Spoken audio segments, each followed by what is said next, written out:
আসসালামু আলাইকুম গাইস, আমি তুকি এন্ড আজকে আমি রিভিউ করব টয়োটা এক্সিও 2014 নন হাইব্রিড এই গাড়িটি। এন্ড গাড়িটি হচ্ছে ফ্যামিলি ইউজ গাড়ি। এটা হচ্ছে গাড়ির চাবি। গাড়িটা হচ্ছে যেটা বেস প্যাকেজ, যেটা এক্সিওর সে বেস প্যাকেজ এটা। এন্ড গাড়িটার মধ্যে খুব বেশি কিছু নাই বললে চলে, বাট গাড়িটা মোটামুটি খুব ভালোই প্র্যাকটিক্যাল।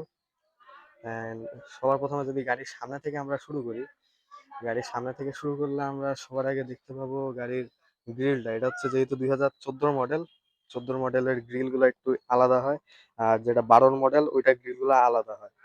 তারপর গাড়ির সাইডে এখানে লাইট দেখতে পাচ্ছি, লাইট গুলো হচ্ছে হ্যালোজেন লাইট। এগুলো হচ্ছে সব হ্যালোজেন লাইট, লাইট গুলো দেখতে পাচ্ছি হচ্ছে গাড়ির লাইট। তারপর নিচে ফগ লাইটস আছে, এই ফগ লাইটস যেখানে ফগ লাইটস নাই। দেন এখানে গাড়ির আমরা লাইটটা অফ করলে যদি আমরা সাইড প্রোফাইলে যাই গাড়ির, তাহলে গাড়ির সাইডের মধ্যে আমরা দেখতে পাচ্ছি যে চাকা আছে। আর এটা হচ্ছে আর 16 ইঞ্চের চাকা। দেন গাড়ি মোটামুটি লম্বা একটা গাড়ি, এটা মোটামুটি লম্বা একটা গাড়ি।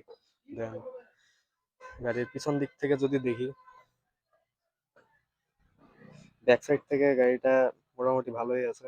গাড়িটা ব্যাক সাইডটা একটু চড়া, অ্যান্ড টেল লাইটের ডিজাইনটাও খুব ভালো। গাড়ির ব্যাকটা যদি আমরা দেখি, বুট স্পেস,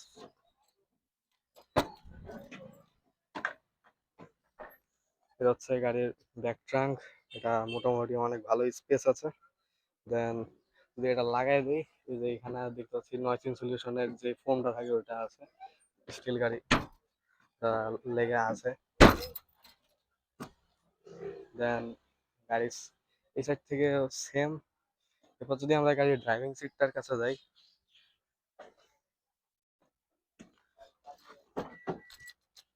এই গাড়ির যে ড্রাইভিং সিটটা আছে সেটা মোটামুটি খুবই প্র্যাকটিক্যাল। ড্রাইভিং সিট, এখানে আমরা সেন্টার কনসোল দেখতে পাচ্ছি। সেন্টার কনসোলের মধ্যে এখানে ফোন কানেক্ট করতে পারবো। দেন এখানে এসি কন্ট্রোল, ক্লাইমেট কন্ট্রোল আছে। দেন এটা হচ্ছে গাড়ির গিয়ারবক্স, গিয়ারবক্সটা মোটামুটি ভালো। দেন এই গাড়ি এখানে দেখতে পাচ্ছি একটা আফটার মার্কেটের একটা ফোন চার্জার দেওয়া আছে। দেন এটা হচ্ছে গাড়ির যে স্টিয়ারিং হুইল, এটা স্টিয়ারিং হুইলটা মোটামুটি ভালো। তারপর গাড়ির স্পিড মিটারটা যদি আমরা দেখাইতে চাই, এই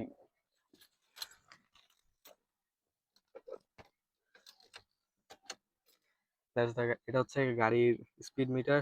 এটা টপ স্পিড এখানে দেওয়া আছে 180, বাট গাড়িটা 180 অ্যাকচুয়ালি যাইতে পারে না। অ্যান্ড এরপর গাড়িটা যে আমরা দেখতে পাচ্ছি এখানে স্পিড মিটার আছে, নো আরপিএম মিটার কিছু নাই, অনলি স্পিড দেখা যাবে এই গাড়িতে। তারপর হচ্ছে এটা হচ্ছে গাড়ির যে সেলফ, এটা হচ্ছে গাড়ির সেলফ। এখান থেকে গাড়িটা স্টার্ট করে, এইটা গাড়ি স্টার্ট করে। দেন নিচে এখানে আমরা দেখতে পাচ্ছি ব্রেক প্যাডেলস আছে। and the and গাড়িটা একটু মোটামুটি নোংরা, that's the brake pedal and that's the that's the accelerator.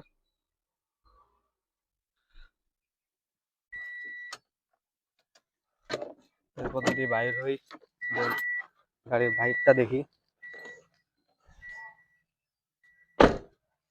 গাড়িটা বাইক থেকেও মোটামুটি, এখন যদি গাড়ির ব্যাক সিটটা আমরা দেখি, গাড়ির ব্যাক সিটটাও মোটামুটি খুব ভালো আছে।